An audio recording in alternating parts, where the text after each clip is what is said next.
wake up!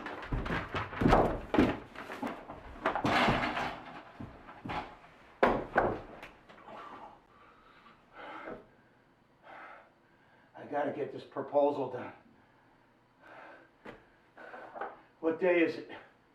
Oh, it's dead. No one returns my calls anyhow. What day is it? Monday!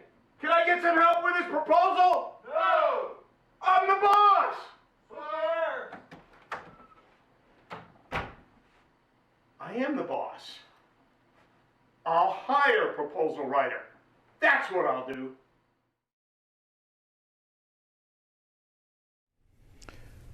By now, you probably gathered that today's subject matter is proposals.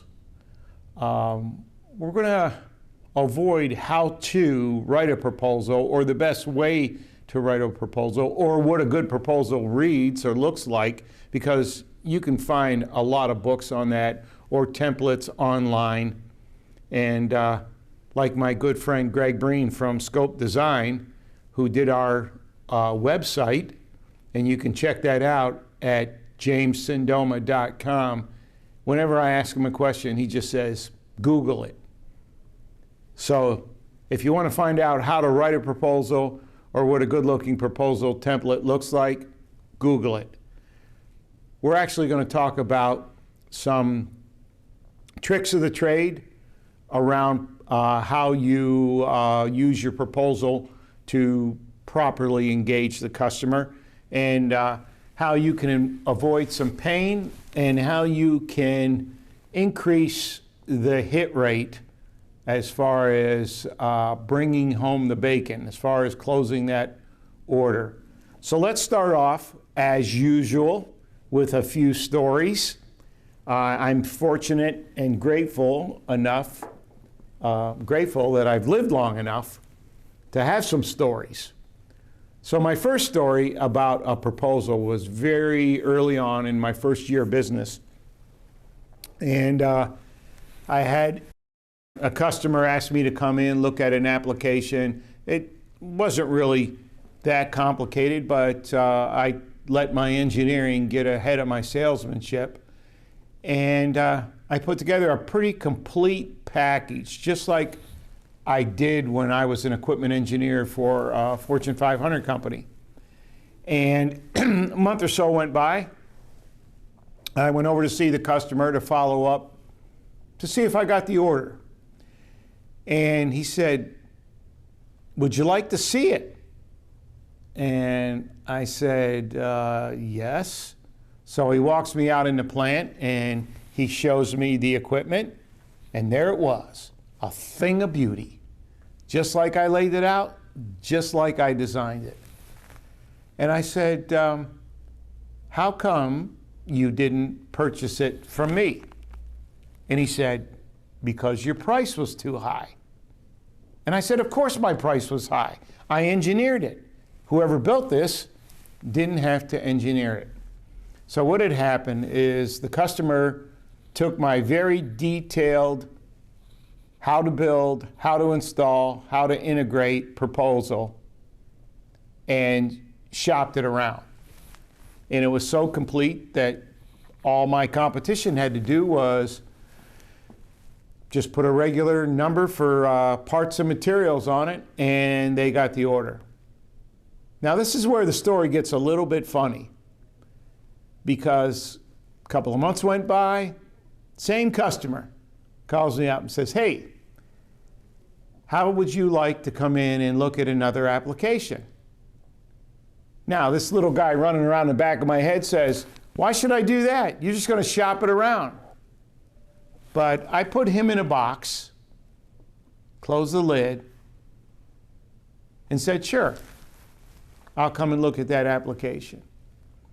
So this time I'm a little bit smarter. I went in, I looked at the application, and I approached it the same way, with one big exception. Everything that I put in there was crypted. All the part numbers, everything. And I didn't make things quite as detailed. And I sent it off to him. Now it gets even funnier because he calls me up and he says, hey, I'm having trouble with your print.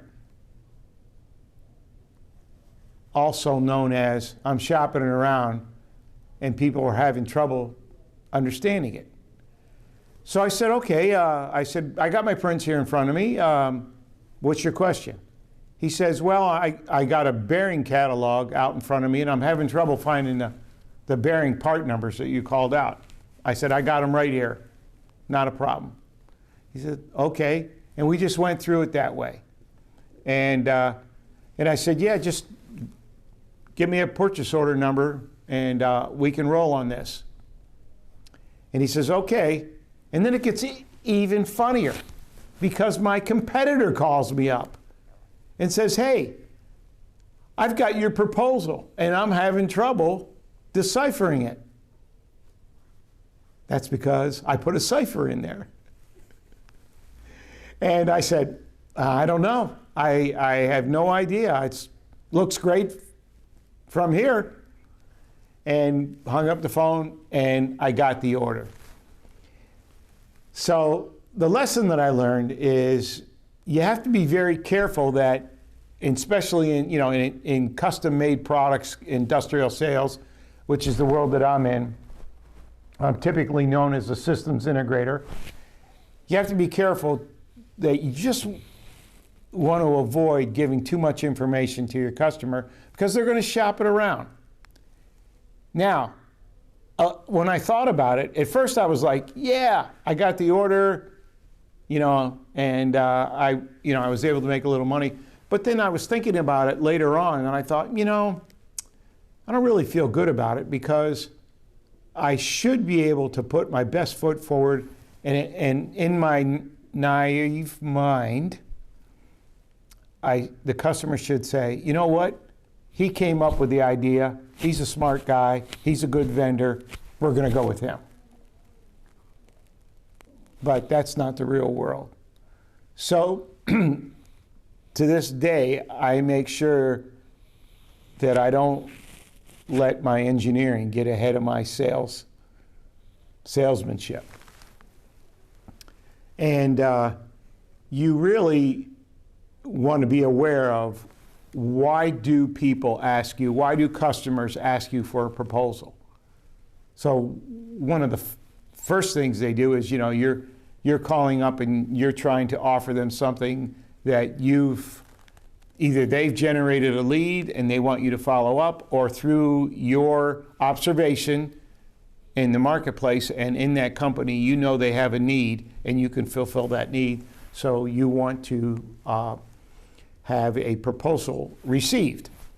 And they might say, yeah, send me a proposal. Now, whenever I get that, yeah, send me a proposal, I know that I was probably interrupting them in a busy day and they're not open to receiving a proposal. In that case, what I do is I become very good, very efficient at writing quick, high-level proposals. 1 to 3 pages, not a lot of engineering. I outline the scope of the project, the role that we're going to play, and the business case, and I get that off to them. And 50-50, I'm going to get a call back that says, hey, we really do need something like that, and we need more of an in-depth proposal. And then that's when I go to work and I'll put together a proposal.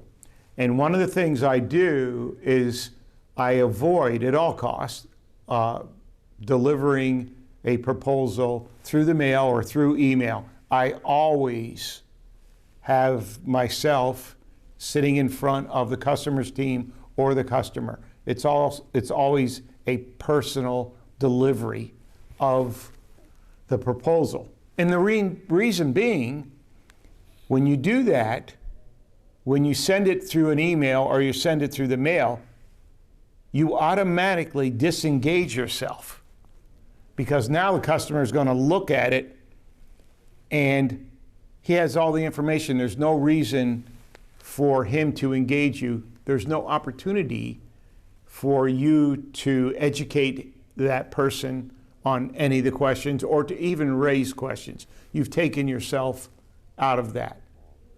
So that is something that you want to avoid. Now, here's a little trick that I learned when you're presenting a proposal face to face.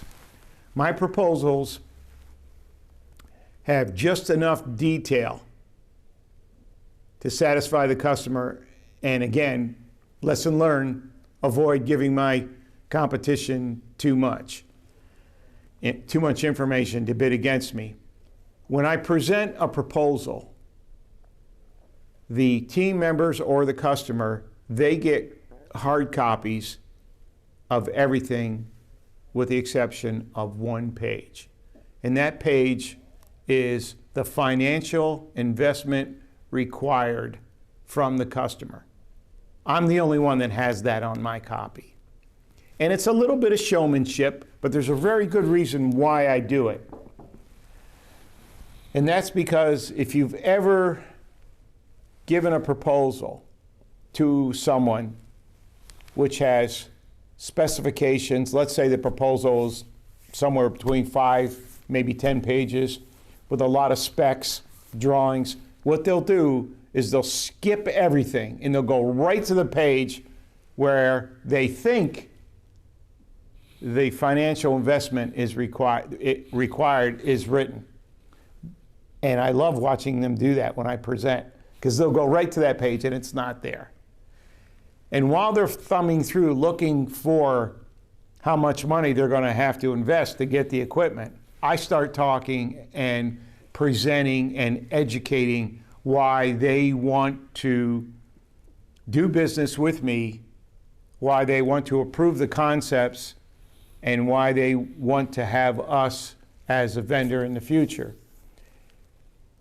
Now, follow the thinking on this. When they go right to the back page and they actually see a dollar figure, most of the time that dollar figure is going to be outside of their budget, $10,000, $15,000, $25,000 over their budget. And when they see that figure, their brain automatically does the math and their brain turns off. They no longer want to hear the benefits, the return on investment, or even digest the business case. Their brain is turned off. Now, they're polite. They will still say, okay, you know, we said Cendoma could have a half hour. We'll sit here and we'll listen to what we've already made up in our mind. He's over budget, and we're going to scratch him from the vendors list. When that dollar figure is missing, their brain is still open to suggestion, still open to education. And now you're presenting and you're educating and you're building value and you're outlining benefits and you're fulfilling a need. And they're seeing all that and they're hearing all that. And their brain goes, okay, we want Cendoma on the job, we want these guys as the integrator, and we want this equipment as designed. And usually at some point, after they've made that decision in their mind, they'll go, oh, okay, Jim, how much is this going to cost me? And I'll say, oh, okay, here's the sheet. You know, and I little showmanship like, oh, I forgot the sheet. I don't say that, but I say, oh, okay, here's the sheet. And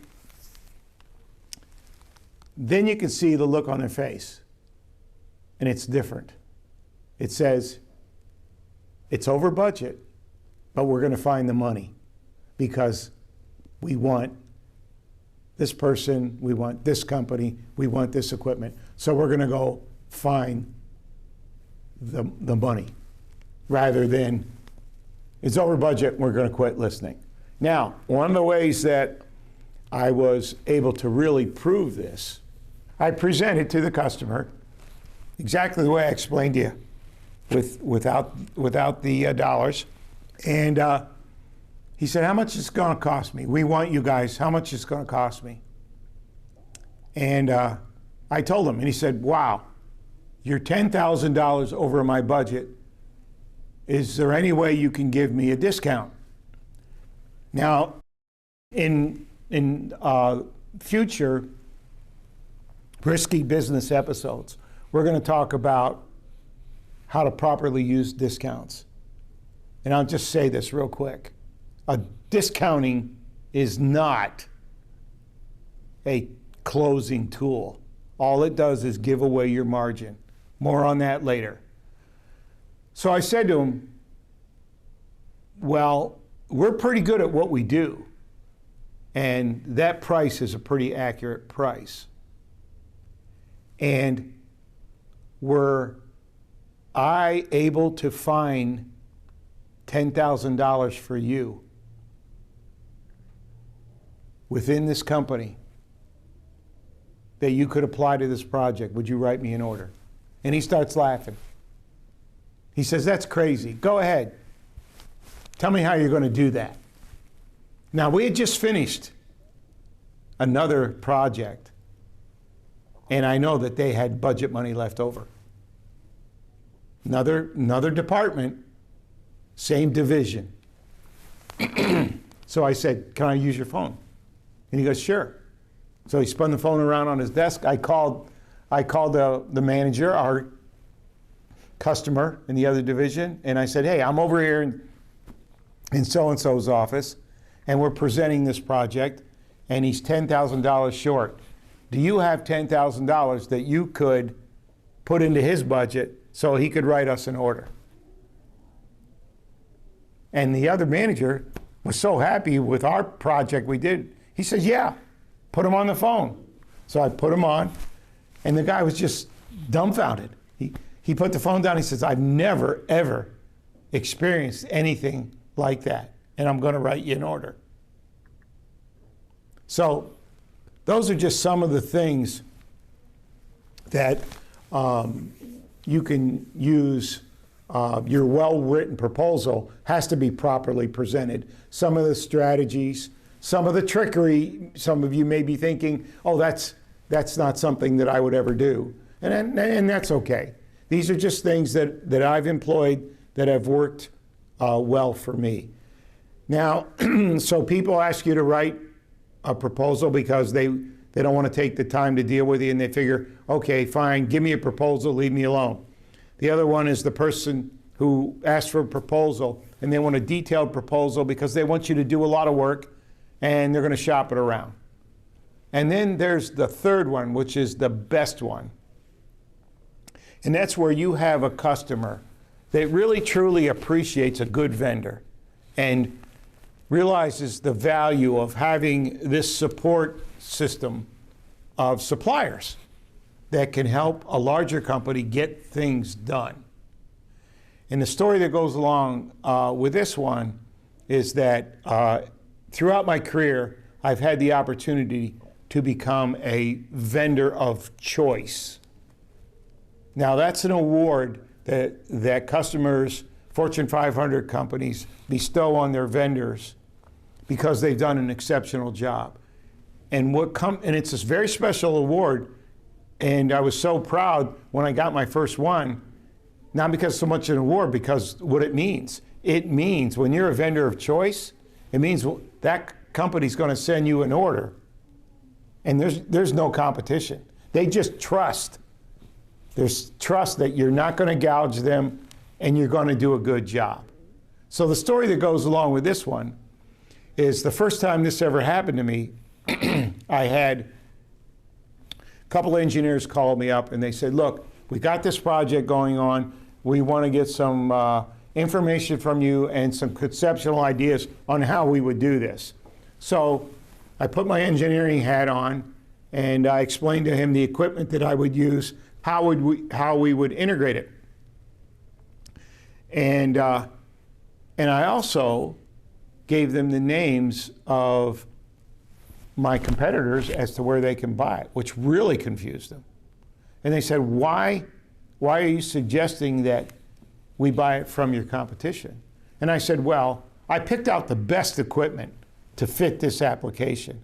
It just so happens that the names that I gave you are the authorized, factory authorized distributors for that equipment.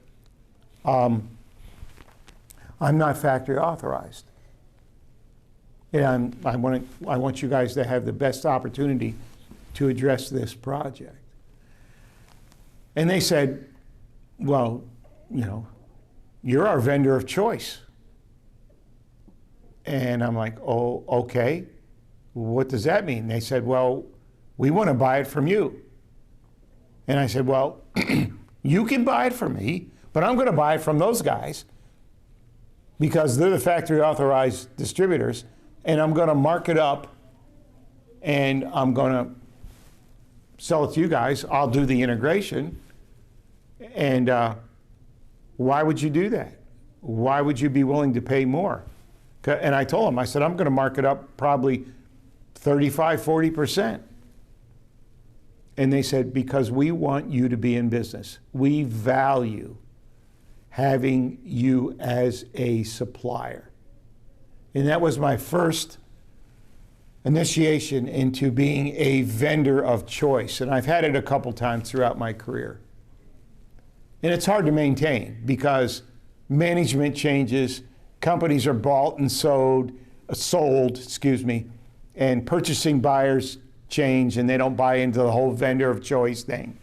So it's very hard to maintain, but I've always appreciated it. And it's the best proposal opportunity because you know when you write a proposal, you won't have any competition. So with all that said, I have to do a couple of things, which I usually do right up front. And I have this coffee mug here to remind me to mention our sponsors. And you can see SMC. And I'm here today. I actually made a special trip here today because SMC has reached a milestone. They're 21 years, celebrating 21 years in business. And so I wanted to be part of the celebration. So I decided to come up, help cut the cake, help bring the cake, and I figured I'd grab my producer Morgan and do a video while I was here. So any questions? Jimcendoma @gmail.com. Just shoot me an email and with your contact information. Of course, it'll be there in your email message. But if you want me to call you, I'll keep all your numbers private. We can have a conversation. You can find me on LinkedIn.